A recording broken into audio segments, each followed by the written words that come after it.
Okay, let me remind you guys, this is a DVD from Franklin Springs. You can actually go to their website later, check out some of the stuff they got. They are very good about trying to produce material from more of what we would call a Christian worldview. So again, Franklin Springs, Terry Schiavo's story, and take it away, Wade. Okay, here we go. Would anybody just start with that? We thought this is never going to go anywhere. You know, we sort of laughed to ourselves. This is crazy. I guess naive is the best word I could describe for myself. The family was blindsided. They had no idea what was coming. I mean, here, this is the man that originally was working to keep their daughter alive. He now went to court to have her life ended. We didn't think any court would ever decide to remove Heather's fetuses to have her starved to death. There was a family that was willing to take her home and care for her. The courts and the husband want to starve this disabled woman. She's not terminally ill, she's disabled. They want to starve her to death? Of course the family wanted to prevent this. Take Carrie home, care for her. But there were opposing arguments. The real question is not whether someone would want to care for them, but what the patient would have wanted. The reason this case was referred to me is that I argued in the late 80s, early 90s, Florida's landmark right to die case, in which the Florida Supreme Court basically said that people have a right to control their medical treatment. If they want something, they can have it, but if they don't want medical treatment, they can refuse it. It was very successfully argued to this judge, this trial judge, that Terry wanted to die, even though she never left anything in writing. He had a trial, an evidentiary trial on that in early 2000, and came to the conclusion that Terry wanted to die. To my mind, it was so unlikely, given Terry's background, that Terry would have wanted to die, as to be just folly on its face. All I know is that we had a trial with a judge, and he looked into Michael's eyes and heard the testimony, how for the first 2 years after Terry's cardiac arrest, I mean, he slept in her room and was there every day, and then went to school to become a nurse. And the judge looked into this man's eyes and heard the evidence and said, I believe him. Okay. There you go. Now. The judge ruled in his favor and said that Terry can be starved and dehydrated to death rather than go home so that she could live out her life under the care of her parents.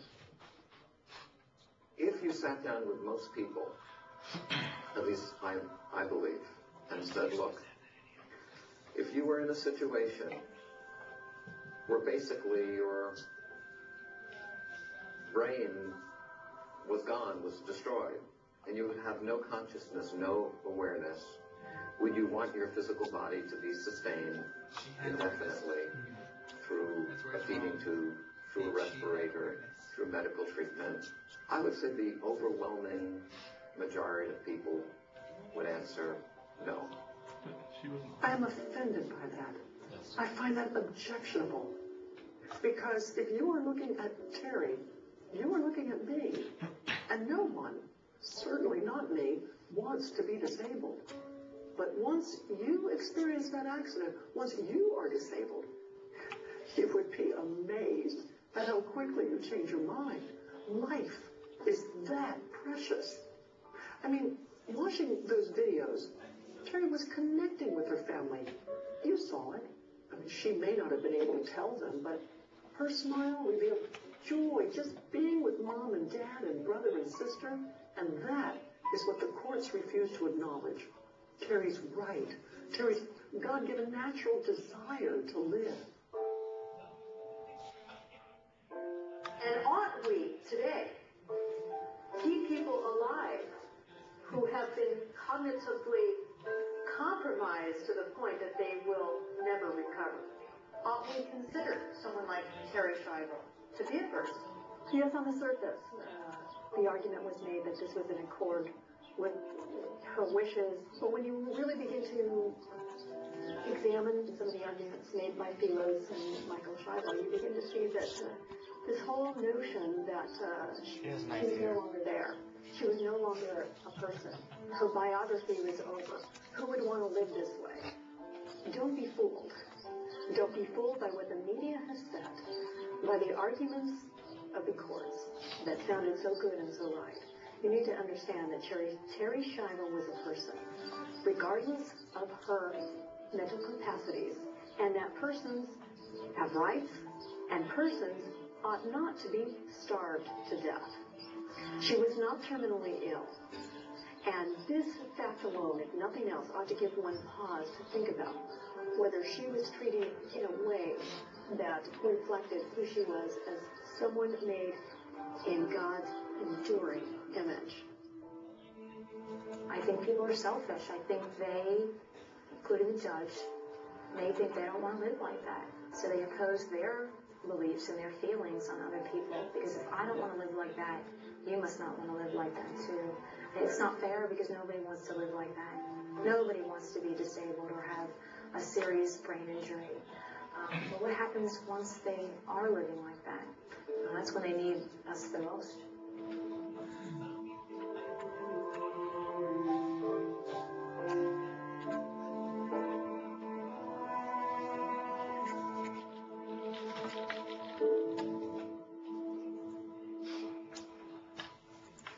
Hi, I'm Johnny Erickson Tana, and in our last program, we began our journey inside the life of Terry Schindler Schiavo, and we posed some tough questions.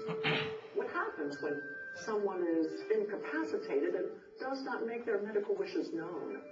What defines personhood? When there's a family dispute, who should decide?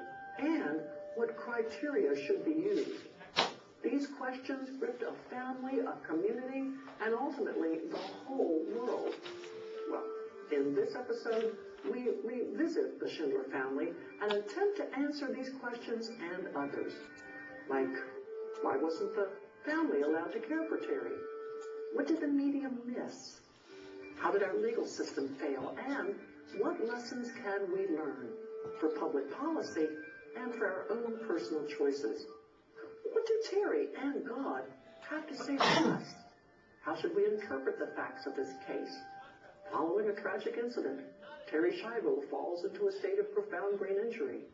And after years of legal skirmishes over her guardianship and care, Terry's husband petitions the court system to remove Terry's feeding tube, claiming that's what she would have wanted. In 2000, the Schindlers lose that initial trial, setting off years of bitter and sometimes desperate court battles to save Terry's life. And at this critical juncture in the Schiavo case, Michael's attorney is able to successfully argue that Terry, well, she just isn't there. Michael, in the first few years of Terry, after Terry's cardiac arrest, believed the same as the parents. He misinterpreted the involuntary actions of Terry as consciousness. And he said, she's there, and I know she's there, and I know she understands me, and I know she can get better. And so it took a long time for him. We still believe with love, care, taking her home, making her part of the family, maybe future advancements, that Terry could get better. Terry, open your eyes. They loved her the way she was, but they thought there could be gradual improvement over time. The husband had pretty much written her off. That's why he warehoused her, isolated her, cut off all the rehab and therapy. And so his argument was she would never get better. But whether she would get better or not, in the condition she was in, she was as alive as any person watching this program. There you go. Good. Good job. Good job, young lady. Good job. These questions are difficult, but they can be understood much better when we have a foundation built on biblical principles. When should medical treatment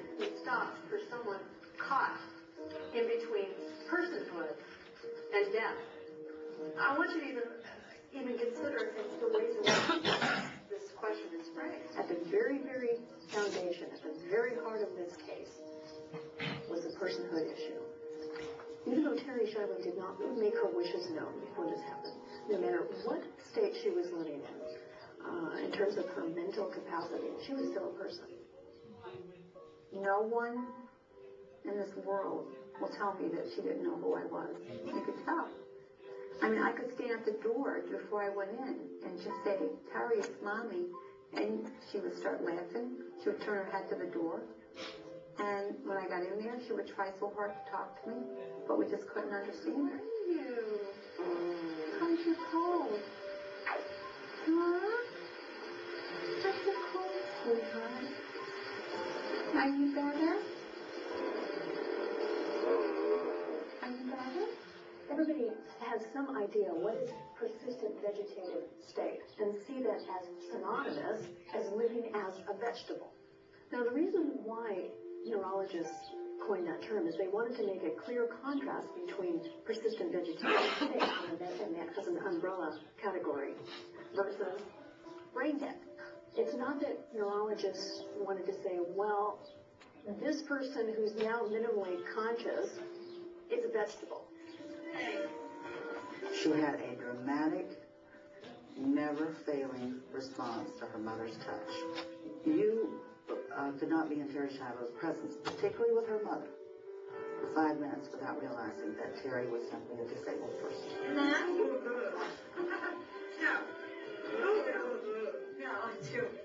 If you believe we have a soul and a spirit, and the spirit transcends the body, who's to say that she didn't have a spiritual connection, a soul connection with her daughter? But as far as her daughter having cognition or being responsive, there are no objective facts that supported that.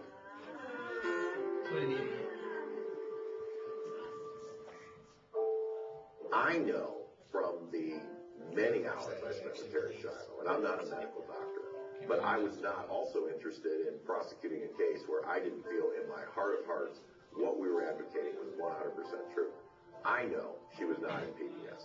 I know that she was at least minimally conscious and even beyond. I hope and pray anybody watching this never has a disability like she had. But here's a girl that's recognizing people, interacting, responding to her family, showing emotion. She's alive. Disabled, but alive. She had very profound brain injuries. I mean, you would not expect her to respond like a normal person. But that didn't mean she had to die. The battle lines are being drawn right down the middle of the nation's heart. No wonder people are confused about what the other side says. The argument on the other side for just a moment. We say, well, we can intervene in the body in ways we couldn't in past generations. Therefore, we have to raise this question concerning who's a person and who is not. Well, this assumes that our body is all there is, that somehow personhood is linked to our physical being. That's not what Scripture says. What Scripture talks about is all persons being made in the image of God, and that image is imprinted on the soul as an image is impressed upon a coin. And that's where the value and worth come from, that from the very, very beginning, God ordained this person at conception to be who he or she is, and nothing can change that. In spite of arguments about the sanctity of every life, Pinellas County Judge George Greer ruled in 2000 that Terry's feeding tube should be removed, and it set off a chain of bitter court battles. Why would a judge, with so many questions about Terry's condition, so many doctors disputing her condition, whether she was labeled with this persistent vegetative state diagnosis, with enormous conflicts of interest with Michael Shiloh, what judge would rule on this matter? I did an awful lot of thinking about the underlying reasoning in the case and concluded that it was nothing more than discriminatory animus toward the disabled, the brain injured person. I always saw this case as the ultimate civil rights case. the right to continued existence, even though you're brain injured. One of the problems we have in the American legal system is that initial trial judge, what he decides is then locked in forever. So the appeals courts and the appellate courts and even the Supreme Courts, they never go back to that original record because they have to accept that as true. That has been found by the trial judge. The media implied that as many as 25 judges reviewed the facts of the case, but that didn't happen. You see, Terry's battle was in the civil courts, and civil courts have different rules. Essentially, new evidence is not allowed in, and previous evidence is not allowed to be re-examined. Just the way our system works. Ironically, if Terry had been a criminal, she would have had that legal right. These judges, and there were, 20, 25 judges. The fact that a prisoner gets more rights than she did. The examinations. These weren't people who were hurried to in a hurry to dispatch a patient. I would say many of these judges were of the Christian faith, of deep principle. You'll hear commentators the other side say things like, well, 30 judges looked at this. But what people don't understand is only one judge looked at the facts of this case. I visited Terry in her hospice room with her mother one evening about, must have been about 2 o'clock in the morning. This was when her tube was clamped off, and at that point she had not had anything to eat for, I'm guessing 3 or 4 days. And we thought for sure she would die. Mary went in and touched Terry the way she always did and began kissing her. And Terry began vocalizing, complaining really to her mother. Her mother never took her face away from Terry's the whole time we were in there, whispering to her, telling her that she loved her and that she should hang on, that she should fight. Even the police officer had tears in her eyes by the time we left Terry's room on medication. 6 days after Terry's feeding tube was disconnected, Governor Jeb Bush intervened with a law passed by the Florida legislature designed to allow all the facts of the case to be reviewed. At that point, Terry's tube was reinserted. However, the Florida Supreme Court found the new law unconstitutional. And so, the legal fight raged on. Go over here on this side.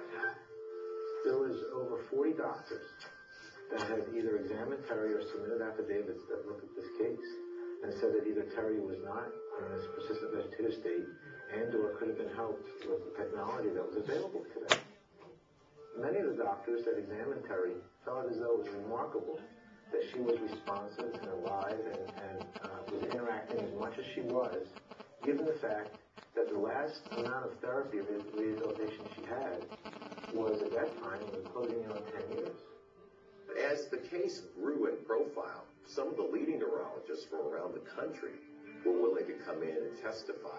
But there's one doctor that I think is probably the most unbiased in the mix. Weeks before Terry Schiavo's death, a doctor from the Mayo Clinic in Jacksonville, Florida, on behalf of the state of Florida, went in to see Terry Schiavo. This is an independent neurologist, highly trained, and he came back with the overwhelming opinion that Terry Schiavo was alive, she was not in PBS, and that she should indeed be kept alive. The judge in this case did not want to hear it. But it was important that he hear it. He must hear it. This is a court battle, not just for one person, Terry Schiavo, but this will impact thousands of profoundly disabled Americans for generations to come. In March of 2005, the Schindler family took Terry's fight to the United States Congress, asking them to direct the federal courts to hear their case. They wanted that original case reopened. They wanted to introduce new facts and have the existing facts be re-examined. The Senate of the United States, by a procedure, unanimously supported Terri Schiavo's right to go into federal court and have her case re-reviewed. A privilege, by the way, that we give to convicted killers and to others convicted of horrible crimes. But because Terri was disabled and she wasn't a criminal, she didn't get this. In Washington, Congress debates what has come to be known as Terry's Law.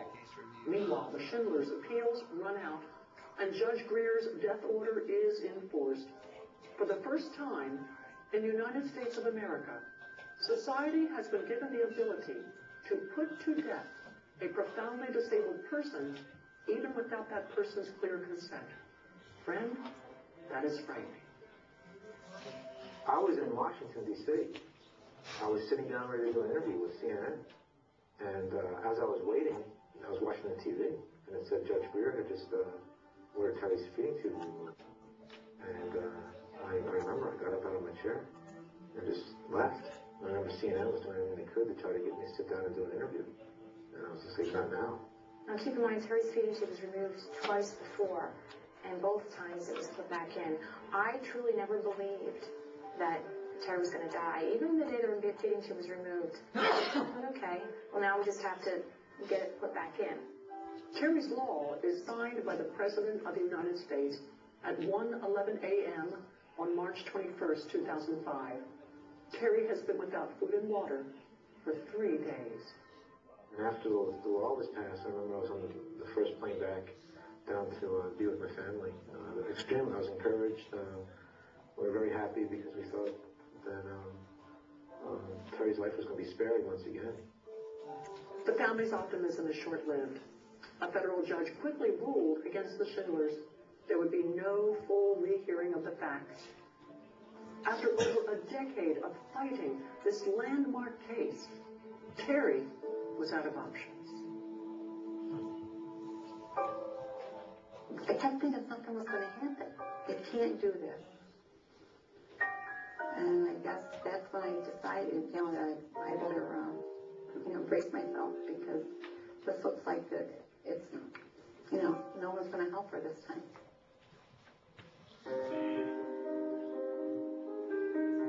When I was in the room with Terri the last time her mother would see her alive, I was aghast at what I saw. Please understand, the media wasn't allowed in. I believe if television cameras were allowed in, Terri Schiavo would be alive today. The first thing that hit me was the noise. I thought a machine had broken, that air conditioning or something had mechanically broken, and then I realized that was Terri Schiavo's breathing. Mary Schindler was prohibited from wiping her daughter's brow, or putting ice chips or a sponge on her daughter's tongue. I was with Terry up until actually moments before her death. It was, the word barbaric comes into a horror movie, stuff that creates nightmares. And Terry physically, her body was going through just horrific changes, and she was obviously in a lot of pain. And again, it's another one of these big lies that is told about someone dying from dehydration and starvation. Michael Chava's attorney said it was a peaceful and painless way to die. He came out and did a press conference and said they never saw Terry look so beautiful. It was definitely not a peaceful way to die. They sell that bill of goods to people so they can continue to do it. But it was the most awful thing I've ever seen in my life. They don't even execute prisoners that bad. Terry is now with God, and she's been released from all earthly burdens. After these recent years of neglect at the hands of those who were supposed to protect and care for her, she is finally at peace with God for eternity. For the volunteers that have helped our family, thank you for all that you've done for us. Thank you to the hundreds of doctors who volunteered to help Terry. Thank you to the lawyers who stood for Terry's life in the courtrooms of our nation. Thank you to all people of faith who demonstrated love for Terry and strength of conviction to defend the sacredness of all human life as a precious gift from God. As a member of our family, unable to speak for yourself, you spoke loudly. As a member of our family, unable to stand under your own power, you stood with a grace and a dignity that made your family proud. Terry, we love you dearly, but we know that God loves you more than we do. We must accept your untimely death as God's will. Our prayer at this time is that our nation will remember the plight of persons with disabilities and commit within our hearts to defend their lives and their dignity for many generations to come. By order of the government, a healthy young woman was denied food and water until she died. It's unthinkable. You know, it's easy to say you forgive someone. You know, you can say it over and over again. I forgive that person, but to feel it, I think, is two different things.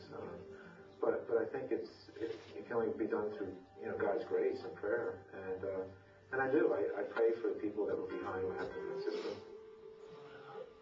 Mary Schindler said to me in the hallway last time she saw her daughter alive, she said, "David, what I don't understand, why do they have to kill my little girl?" We just wanted to care for her. Millions of people care for disabled, loved ones every day, and that's all I wanted to do. That's all we wanted to do.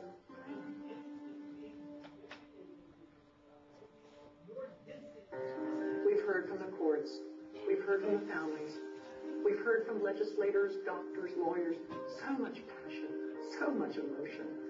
And I should know, I was there with the Schindlers on the front lines.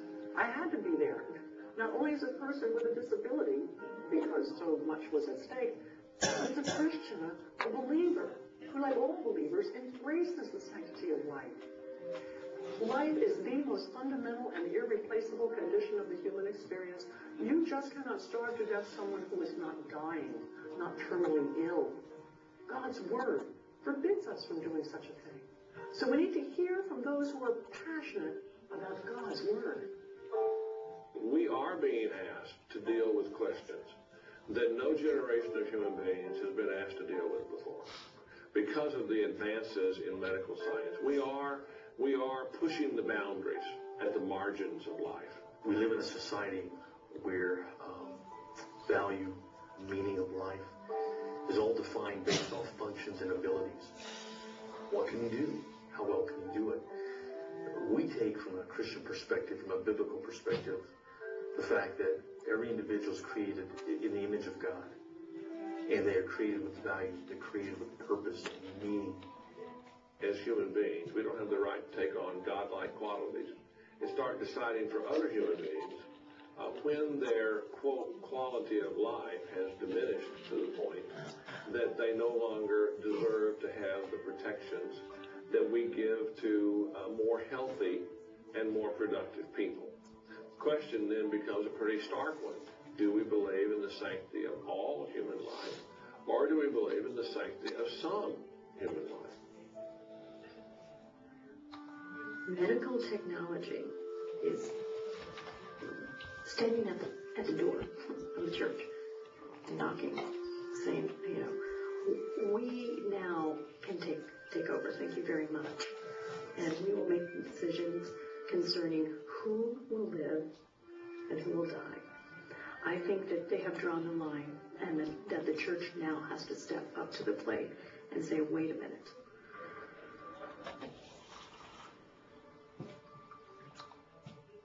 Thank you again for joining us. We hope you'll now want to dig more deeply into the critical application of our faith to life's most challenging circumstances.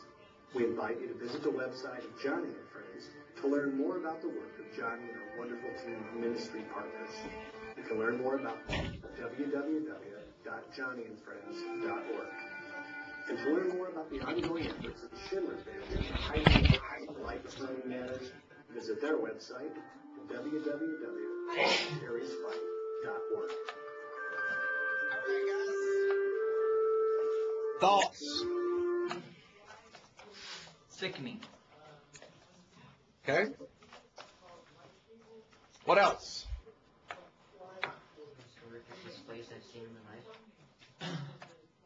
Would you say that this would probably be a good tool or a good resource maybe for preachers to at least consider if they have somebody come to them who is facing a similar kind of decision.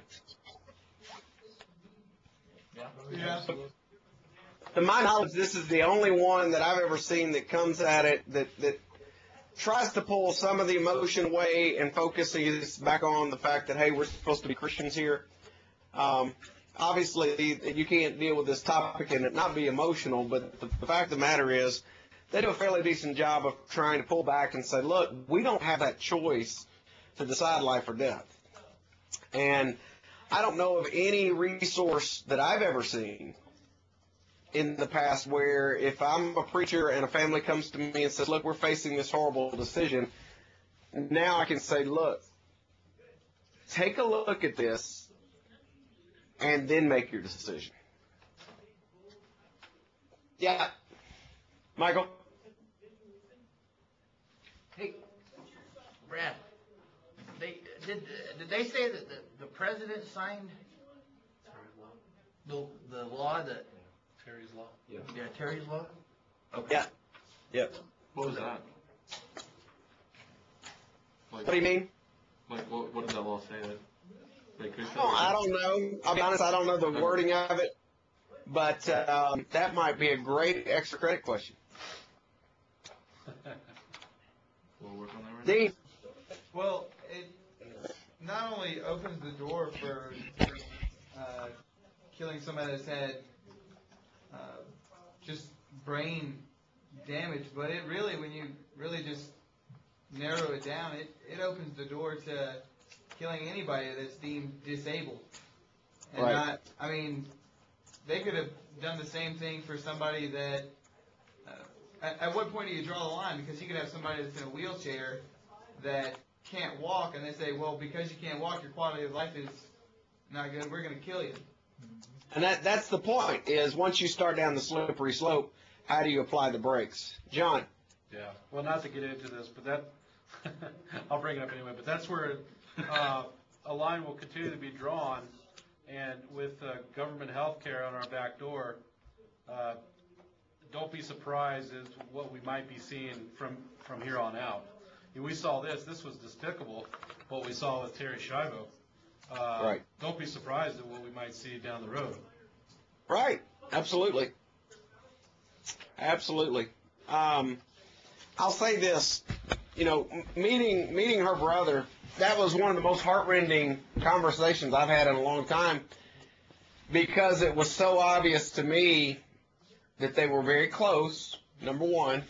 Brothers and sisters, sometimes they aren't close. Well, these were very close, lived in the same apartment complex, and you could tell that his motives were not driven by money, that it was all driven by, I really would have liked the opportunity to have cared for my sister. And, no matter what the outcome, it was kind of that would be better than what we have today.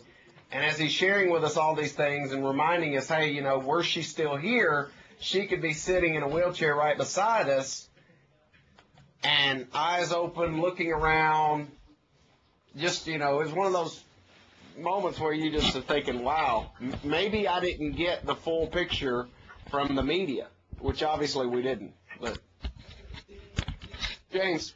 I just think it's funny how the government and so many people are trying to push for things like embryonic stem cell research to enhance people's quality, but they just took her food away. Yeah. Is that not ironic? That's weird. That's really not ironic. Again, this is what I mean when I say the law of cause and effect. I think as preachers and as counselors, one of the things we got to remind others is we don't have the right to make a decision that's going to bring about the death of somebody else. That's the law of cause and effect. Michael, you have another comment? Yeah, did the upper courts were not able to review the case that the lower court decided on as far as what the facts were, and were the facts verified in the lower court case? Right. Which, did you catch the fact that if she were a criminal, they could have. Yeah, that was ridiculous. But because she was in the state she's in, they didn't do that. Which, that in and of itself tells you our court system is just totally horrendous. Yeah. Dave? Oh, I was just going to ask, did the lawyer for the husband ever get to see her? Did the lawyer of that I don't know. I don't know. He did. Oh, he said he did? He said he did. But he lied. He lied. Yeah, he was lying like crazy. Things are peaceful. Oh, yeah. Let me start him. Quentin. I have two statements. One, I saw the influence of the man's word. She wouldn't want to live like this, and then that opened the floodgates in my mind over those simple words. One. Two, it kind of hurts a little bit whenever he says we just have to accept this as God's will, and I don't believe that's God's will in my mind. And to an unbeliever or someone that is looking for hope in God or looking for hope in something, they're definitely going to reject God, because if that's the will of Him, then that's ridiculous. Yeah. The will of man. All right, KJ. We got to sum this up quick because we still got a little bit more we got to cover before the test. Go ahead. I was going to tell you what the law said. It was just basically said that they gave the power to decide back to the state whether or not they could hold food from her. Okay. So somebody else had a question. It was just me, Brad. I was just gonna say it looked like from when she was still on her physical therapy, that she actually was, I wouldn't say that she was, excelling. She was doing better. And guys, that makes so much sense to me from a neurological perspective, because the brain is very similar to a muscle in that if you exercise it, it's going to be firing and things are going to be working, exercising, and you're going to have improvement. Whereas if you don't exercise the brain, it's basically going to revert back to that previous state. So, to me, what he did by taking her out of therapy and sticking her in a nursing home, that was shameful. Yeah. Well, that was him. That was when she died. I mean, I predid that. Yeah. I mean, not physically, but that's what led to that. So. I'm going to read you guys an email that I got this week, and then we're going to go to organ donation. Organ donation will be the last thing we cover. That'll be on the test. This is from a guy by the name of Lee Snow. He says, recently I've been in a number of discussions on the topic of abortion. Not only the moral aspect, but the legal one as well. He said, I've come across listen to this, Domestic Violence Act of 2006. And I've come to find that it outlaws the killing of an unborn child in domestic violence situations. None of the pro-choice people that I've been in discussion with can explain to me why the Domestic Violence Act outlaws and punishes those that harm an unborn child, yet abortion is still legal. The majority of the arguments that I have come into contact with are that the child is not yet alive until it leaves the womb, so it isn't wrong to kill it. Yet the same government punishes those that harm the child in domestic violence situations. And he goes on to ask, is there anything that you can add to help me understand what's going on? I haven't been able to find anyone to tell me why these two legislations are existing at the same time. So on one hand, we can choose to kill it. On the other hand, if it's a domestic violence situation, that's considered to be a child. Great question. What was the bottom law? It's called the Domestic Violence Act of 2006. All right, so let's look for just a moment at organ donation. Wayne, you probably already handed out the handout? Yes. Okay. Okay, you guys have got a couple of pages that we did several years back on organ donation. A couple of things that I want us to point out or to look at specifically. 1960, the Uniform Anatomical Gift Act passed into law in every state of the country.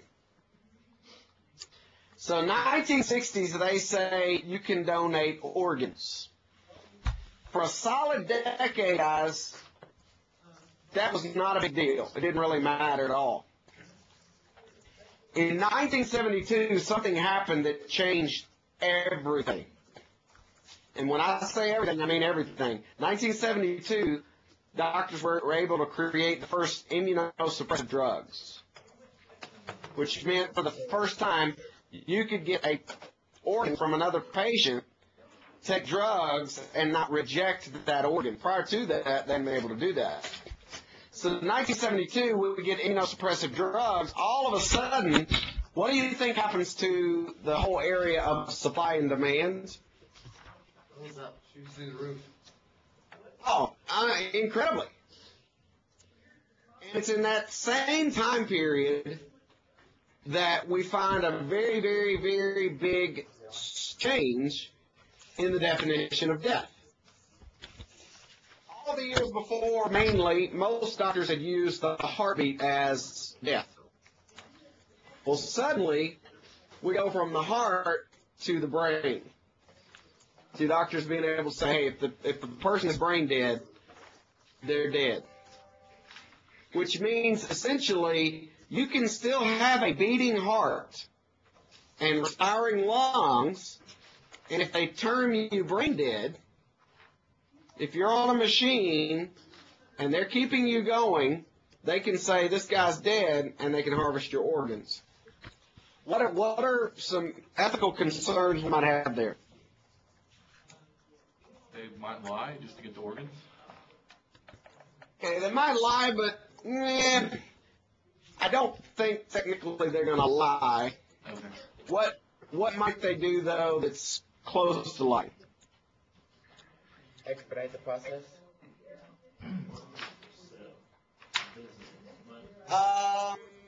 Yeah, maybe. How about this? How about if somebody is not completely brain dead, but pretty close to brain dead? In other words, somebody in a similar Terry Schiavo or worse condition. They just forget to feed her. And the doctor comes to you and says, their brain is, for all intent and purposes, gone. Try to convince them. Now, when they starved her, wouldn't that damage some of the organs? Absolutely. Yeah, they didn't harvest Terry Schiavo. They actually did an autopsy on her. But here's the point. If we go to brain death, now there's a little bit more maybe gray area for people who are in PBS. Because suddenly a doctor can kind of look at that and go, well, this doesn't look good. Do you want to donate their organs?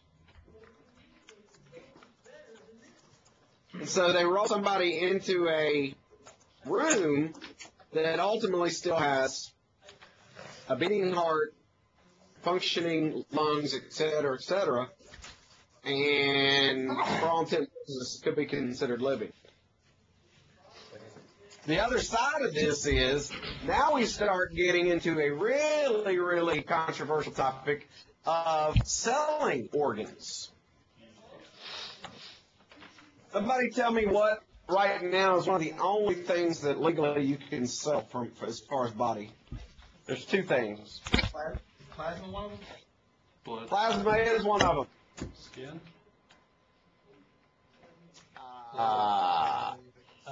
Skin. I don't know. Talking about anything, the stuff that comes out of the body? Yes. Woman's eggs? Marriage. Fertility. Okay. Fluid. Egg, sperm, and plasma. Right now you can sell those tissues. I don't think skin, because I don't know of too many people who are going to want to donate skin while they're living. That would really hurt. Just touch my back. I don't like it. But let's think about this for just a moment, guys. Let's say that somebody uses the same rationale and they say, hey, you can sell your plasma for $30 for a quart or a liter. Why can't I sell my kidney? Because I've got two of them. Why can't I sell my kidney? What is the slippery slope there? Love of money. Okay? Love of money. What else? Anything you have to. got one kidney. Wake up in a bathtub full of ice. What if your other one goes into failure later on and then you need someone else? Okay, if you go into failure, obviously you got problems. But I guess what I'm getting at, guys, is who automatically is going to be at a disadvantage if we start going organs for hire? Poor people are going to... Prisoners? Poverty people. Okay, think, and guys, I don't mean to be ugly, but if you have gambling in your state, you also have pawn shops in your state. You also have these like title, cash for title kind of loan places. The reason is people get hooked on gambling, they need money. Do you not think if somebody thinks I can get 30 grand for a kidney, that they're going to be willing to go through a little bit of pain for a week or two in order to satiate that particular thing?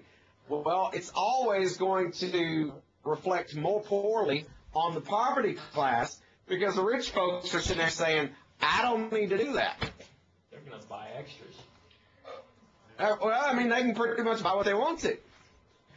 There again, if you put them for sale, so it puts the donors at risk. What about the people who are sick? Who immediately then gets preferential treatment? The rich. The wealthy class, Dean. Well, couldn't it also lead to somebody like kind of like what Chris was going off of, harvesting, for instance, kidneys and stuff like that? Black market kidneys. Yeah, you wake up in a seedy hotel room in a tub full of ice. Urban legend. Let's just say you would have to be exceptionally well trained in order to do that. Getting to kidneys is not easy because they're laying on the back of your rib cage. You either have to have rib spreaders or something. So, I mean, I could do it to Dean, but that's When are you coming to Denver next? No, you couldn't Still both his kidneys. You couldn't. Let's talk about history for just a minute. There was a time where in many prison systems, people who were put on death row were automatically assigned as organ donors for experiments, human experiments. So now you got a situation where the lowest class basically doesn't get a say-so. And when something happens to their body, it's like, boom. Should or can a Christian donate their organs? Yeah. Okay, I heard a bunch of yeses. Somebody tell me why. Why can you donate organs? You don't need them. Yeah. Have you ever seen 7 Pounds with Will Smith? Have I ever seen what? 7 Pounds, Will Smith. Careful. After he dies, people look at his eyes and different parts of his body. He kills himself, yeah, so that's not really... 70 pounds featuring Will Smith? Yeah. He kills himself, but yeah, you can use other parts. True. When you die. Hadn't seen that one, I'm sorry. That's good homework. All right. Back to what I was saying. Why do you guys feel justified in saying organ donation is okay? Well, I mean, you're not. If you're talking about like a kidney that you're donating to a family member. No, I'm not talking about your heart, your lungs, your cornea, your skin. Right? Well, yeah. Ashes to ashes, dust to dust, man. It's going to be in the ground. It's going to rot. May as well let somebody use it.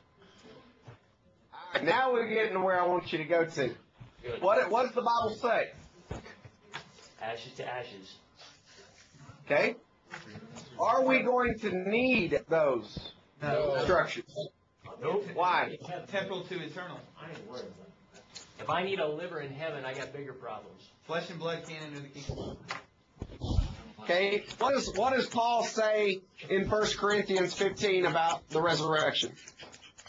Get a new body. Yeah. Get a new body. Okay. You're going to get it incorruptible. How can you look at me in the face if I'm a little old lady and I'm thinking about this, and I come to my old preacher and I want to know, can I give my organs? First off, nobody would want them if they're that old, but that's the point. Bedside manner. Brutal. Second, how can you look that person in the eye and say, there's not a problem with this? How can I look them in the eye and tell them there's not a problem with this? Yes. Because you're not going to feed them. Give me because some. You're getting a heavenly body, you're not going to need this one. This one's going to return to the dust from whence it came, unless you donate your organs and someone needs a 90-year-old kidney. Okay. So, are we all agreed that there are bodies on this planet that have already gone to dust? Yes. Do we all agree that there are bodies that have been lost at sea? Yes. Okay. Does the Bible speak about those situations specifically? Absolutely. So it's going to, basically, the picture that I get when I read the text is God is going to call forth, and people, whether it's a molecular situation or whether it's a spirit situation, we're basically going to, for a split second, go back and be raised incorruptible. What else? Other comments, thoughts, questions on that? Chuck? A good friend of mine in Tennessee, his uncle donated his kidney to a guy of a lower socioeconomic status, and now he has his family coming to church with him in Dixon. Really? Yeah. That's awesome. That is awesome. So not only did he save his life, he saved him spiritually. That's a solid home run right there. Dustin, you got a comment? Yeah, and if you have people coming to you that are truly spiritual people, I mean, even if I understand it's a hard idea for people to grasp, but they're going to have some heavenly body, and they can't understand that because because nobody does really. But I mean, even if you take the example of Lazarus, Jesus raised him, and he was already starting to rot. He was already starting to smell, but Jesus made him back to where he was. And I think that's if Jesus did that then, I mean, we can use that example as well, right? I mean, if maybe I'm stretching. Yeah. Yeah, you can. Yeah. I mean, everything. But here's an interesting question for you guys to ponder. One of the things for preachers is to marry him and bury him. But when you bury him today, most of the time it costs somewhere in the neighborhood of $4,000 to $15,000, depending on how elaborate it is. Most funerals today, they put you in a vault. They put the casket. So let's say you pay $4,000 for a nice casket. That's not a high-end casket. That's just a nice one. You put this $4,000 casket into a vault, which is another $1,000 to $4,000, depending on how nice it is. It can be steel or it can be a cheap concrete. You drop that into a hole. Could somebody please tell me why we just spent a couple grand on all of this elaborate stuff? We're silly. Because for the human aspect, sentimentality. Yeah, we think that it demonstrates respect and worth and value. That's why the mob used to throw those elaborate funerals in New York, right? I mean, because you're a big deal if you have a big funeral. But is the body still eventually gonna go back to dust? Yeah. Absolutely. Oh yeah. Unless Jesus Christ comes back again, folks, we're all going back to dust. Now, it may take longer. Basically, what you've done is you have buried a can of Spam because you put preservatives all through the body, and you put them in a can down in the ground. But eventually, that Spam is going to break down, and it's going to go back to dirt. That's like I'm sorry. Did you know? I'll show it to you sometime, maybe. No, we're good. It's pretty cool. You just wave it and it starts melting off. Yeah. Whoa. All right. What about xenographs? What are these? Xenographs spelled XENOGRAFT. Xenografts are grafts where we get animal parts. Nope. No, sir. I'm good. Well, you can do the pancreas from a pig, can't you? Okay. For all the people that just said nope, you just killed a bunch of people with mitral valve problems. I think it's creepy. I'm not saying it's unethical. Because mitral valves most often come from pigs. Cool. Of course, mitral valves don't really have an arterial supply. It's primarily basically like a rubber flap, so you don't have as much to worry about when it comes to rejection. But there's a big difference in somebody getting a mitral valve versus a baboon liver. Dean. I was just going to ask, does that then change the definition of a person? Since they have, I mean, that's a serious question somebody could pose. Because somebody has pig valves in them, does that change their status from person to non-person? Yeah, they're man-made. Is it unethical to eat bacon? Say that again. Yes, unethical. Because somebody could say that in the same way you would insert animal DNA. DNA? Yeah. The same way they could say, hey, well, they've got pig valves, Now so that doesn't make them a person. that pig don't fly because it's to be like if you put titanium in somebody, you can't say that now they're part machine. That's no good. Sorry, they're still a human being. Chuck. Same thing you just said. Okay. All right. Let's go back to the organ donation thing for just a minute. We got xenografts. Can a human being take a major organ from, say, a chimp or a baboon? Well, obviously you give us that paper that gives us the example of baby Faye. Okay.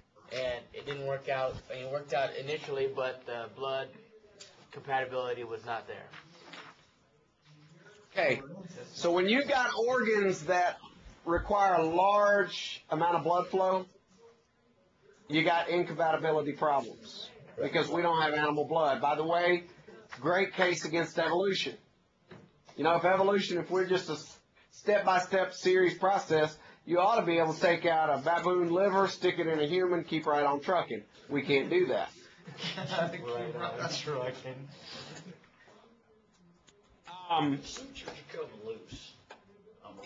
Ethically speaking, should humans be able to use animals for these kinds of purposes? I mean, we eat them, so they keep us alive that way. So. And we use them for clothing. Right.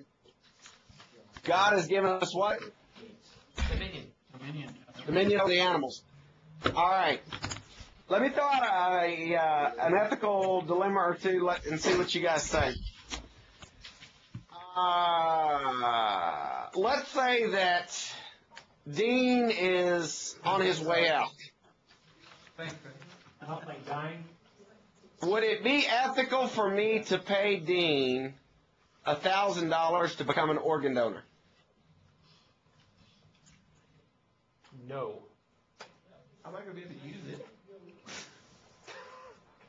No, he shouldn't take any money for it.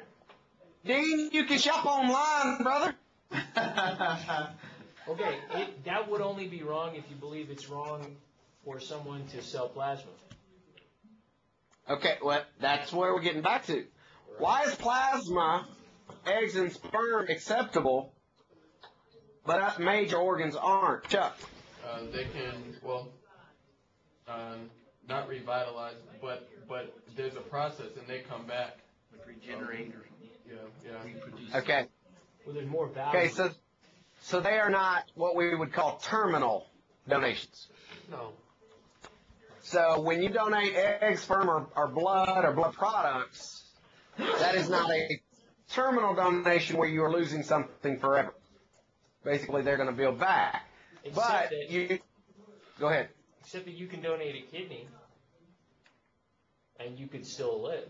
But it's not going to reproduce. Okay, so do you think it is acceptable to sell that kidney, or for me to pay you for that kidney?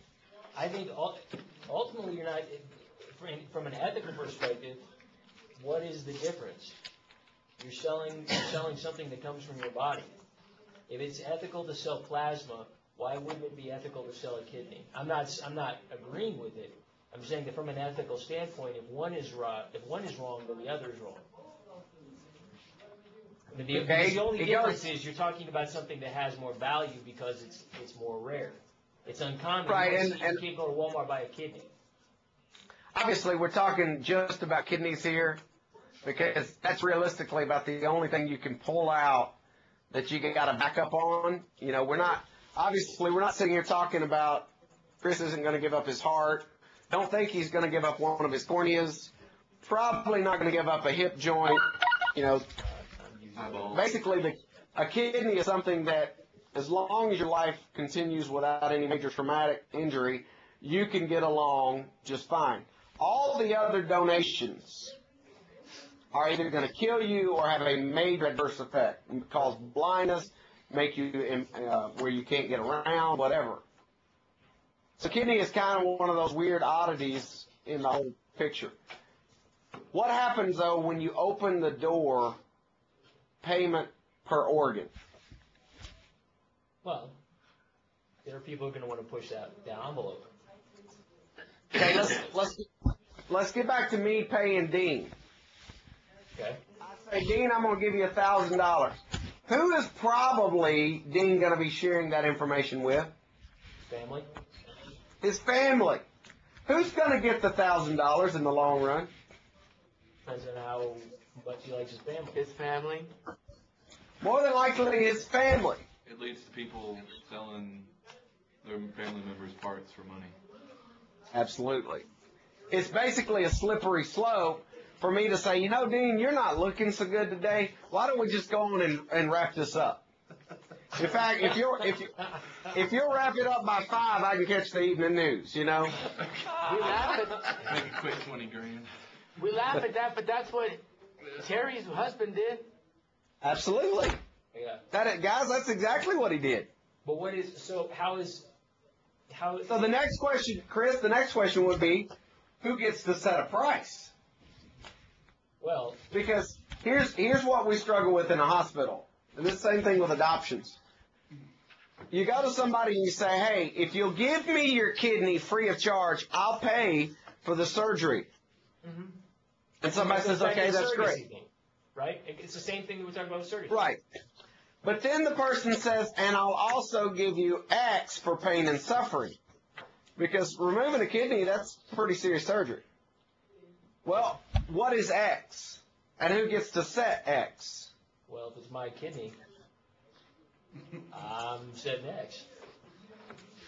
Okay. And so for you, it may be $20,000. Oh, it's going to be more than that. Over here that needs the money is $5 grand. John?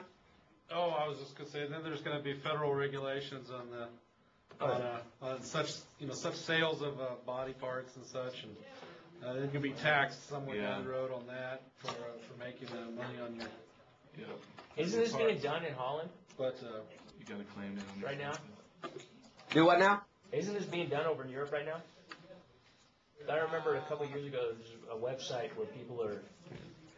Looking that up and well, they did put a kidney on eBay that went up to 4 point. This was a website that was dedicated to that, for that. I'll just make fun. Like selling stuff? Yeah. I'm not aware of it. Chuck. So the people who adopt out their embryos, they're essentially selling human life. Am I right? If they receive payment for it, I don't know if they receive remuneration for that. Okay. Yeah, organ trafficking. I suspect, Chuck, that's more of a donation. Like, I donate whatever's left in here to Snowflakes. Snowflakes then does the transaction. I'm sure there is some financial deal. You know, I'm sure that maybe you pay for 2 or 3 years of storage or whatever. But I don't know that you could. I see what you're saying as far as, hey, that could be considered selling a child, which would be infant trafficking. But I'm sure they've got it logistically where it's not. So technicalities? Absolutely. Other comments, questions? So Couple of things I want you to understand. Xenografts do not work in humans. When I say that, I'm primarily talking about major organs from animals. We do use small parts from animals, but as far as major organ transplants, that's a thing of the past. We tried it. It didn't work. We are far too different from animals for it to work. The catch on organ donation right now is supply and demand. There is a much greater demand than there is a supply. Unfortunately, that's caused people to kind of question when is death, when is brain death, what is PVS, and blurred the lines a little bit to maybe open up more possible donors for that. I talked about the fact that immunosuppressive drugs have really opened it up to where now, basically, you can get an organ from just about anybody, take drugs the rest of your life, and not fight it off.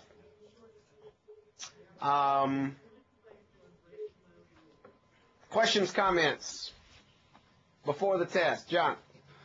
Oh, I was just going to add. So the physician's character is going to play a major part in decision making like that for some people, because what's his worldview? Is it biblical?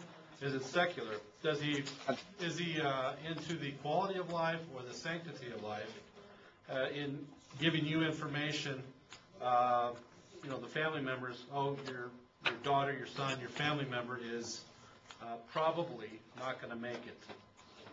Right. Instead of we've tested your family member and there is some brain activity. The way they present that information to the family members will be based on their background. Is very huge. And that's why we have to listen very carefully to them say either this person is brain dead versus this person is showing very little brain activity. Two totally different statements.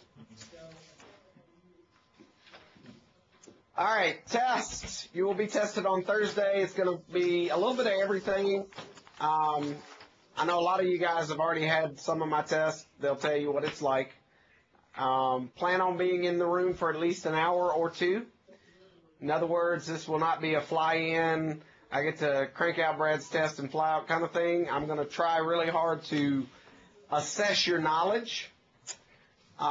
Next week is research week, and I will remind you guys, you got a paper due. And I don't know that you guys can correct me, but I don't know that I've seen from anybody topics that you want to write about. I would love for you guys to be thinking about that. Just send me an email, make sure that what you're going to do is acceptable, because if you spend 30 hours writing a paper and it's on the ethics of an ingrown toenail, and I don't think that that's really all that exciting or important, you may get to spend another 30 hours writing about something a little more important. Questions or comments? Dustin? Yeah, Brad, on the test, are we just supposed to have a general idea on each of these subjects we covered? I mean, how deep should we get into our studying? I mean, we've covered tons of material, tons of medical terminology that would take us years to learn. And, I mean, if I could still, what are you looking for? Can you give us an idea?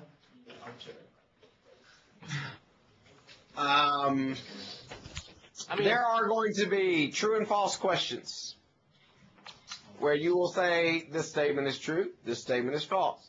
Okay. There will probably be some matching or multiple choice questions where I give you a question like which one of the following was a landmark case in end-of-life decisions? Karen Cruzan, Quill, Shivo, or Barney? And you're going to pick which one doesn't belong.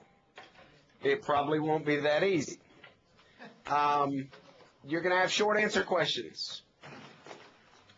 For instance, give me a definition of locked-in state.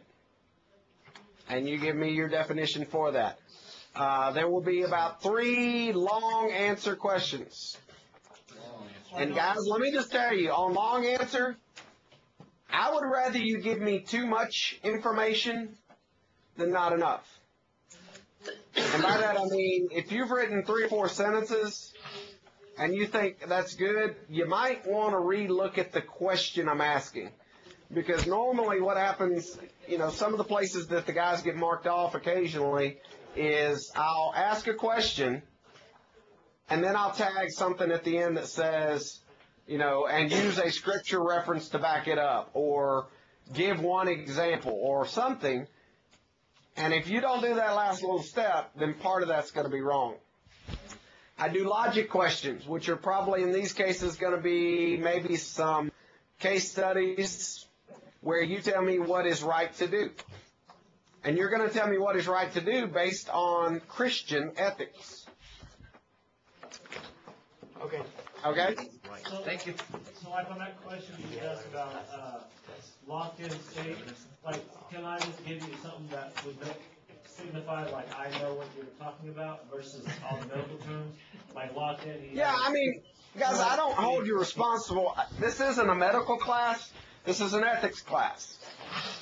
But I do expect you to at least be familiar enough and communicate what we've been talking about. I mean, we can't talk about some of the stuff we've been talking about without you getting at least a little bit of a handle on some of these things. Okay? All right, guys. I will see you on Thursday. Appreciate it.